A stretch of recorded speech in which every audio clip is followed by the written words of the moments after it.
Hello and Hello. welcome to, well, we're back in sunny Dorset actually, although it's not sunny at the moment because it's dark outside, but it at was the time sunny of today. recording it was glorious. And we are in week 7 of take 5. We are on day 5, which if you haven't missed a day is Friday. If you have and you're catching up, it might be Saturday. We made it to Friday. Yes, we're here and looking at the last 2 chapters in this section, which takes us into Genesis 29 and 30. It does indeed, yes. So in 29 and 30, we are thinking about and reading about Jacob as he travels down to his father's family, to Laban, and He's looking for a wife. he certainly is. He is looking for a wife. His mother has sent him packing. She had, well, and with good cause, I would Yes. say, and with good cause. So Jacob arrives and he meets Rachel. He falls head over heels in love with He her. does. He's a bit besotted, isn't he? A little bit, yes. And they have this agreement where Jacob will work for Laban for 7 years, and then he will be able to marry Rebecca. No, Rachel. not Rebecca. Rachel. The other R. It's all the R's. Yeah. So- That doesn't go well. Well, that's, it's an agreement, and it must have been a bit of a come down for Jacob, because Abraham's obviously a relatively wealthy man, and now he's, working in a servant's role, isn't he? He's got a sort of different role, so... and then the wedding comes around, and there's veils, as they would have worn at the time, and then He wakes up. to find actually... Shock horror. It's not Rachel at all. It's Leah. And... Who he's not besotted with. No, he's not. He's not besotted with her. But it's really interesting because Jacob says, "Why have you deceived me?"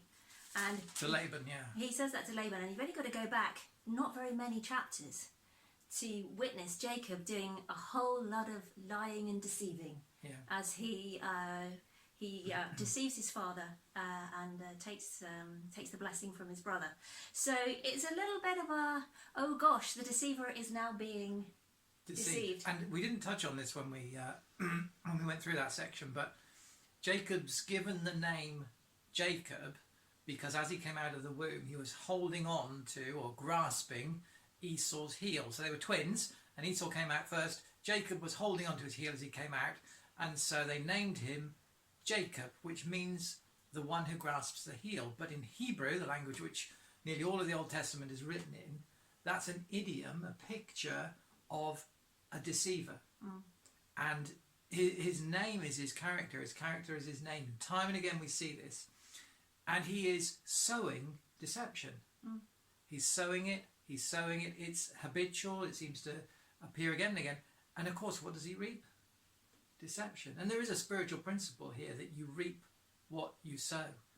And grace and the cross can break that. But Jacob here, we see a picture of someone who reaps what they sow. And that's a lesson for us in itself, isn't it? What are we reaping? What are we sowing? What have you been sowing this week? Have you been sowing peace, kindness, grace? Because that's what you will reap. So, yeah, he's definitely reaping what he sowed here. And the other thing I wanted to touch on a little bit was that out of this mess, because he then goes on and he marries Leah. Yes. Well, he's already he married married to Leah. He goes and marries Rachel. Yes. And then they both have servant women. Yes, and then yes. And in chapter 30, Jacob has children, well, all 4 of them in the end. Yes. And yet out of that mess, out of that complete pickle, God, instead of wiping his hands of them, instead of saying, right, that's enough, you're a complete shambles, can't deal with this, in huge grace, that is the beginning of the 12 tribes of Israel. From Reuben to Benjamin, the 12 become the 12 tribes of Israel, more or less. And I think that just says what a huge heart God has. Yes. That he can use that situation. So if you're in a mess, if you're in a messy situation today, this week at the moment, and you think, goodness me, how on earth is God going to use me? How on earth is God going to sort out this situation? He absolutely can and does. And will. And will.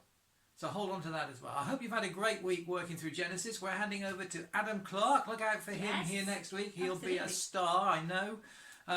And he's going to take us through the last third of Genesis in take 5, which is going to be full of revelation, I believe. So bless you this weekend. Have a and great weekend. keep reading. Read ahead into Genesis. Yep, and plenty to read. let's look forward to take 5 next week. Bye-bye. Bye.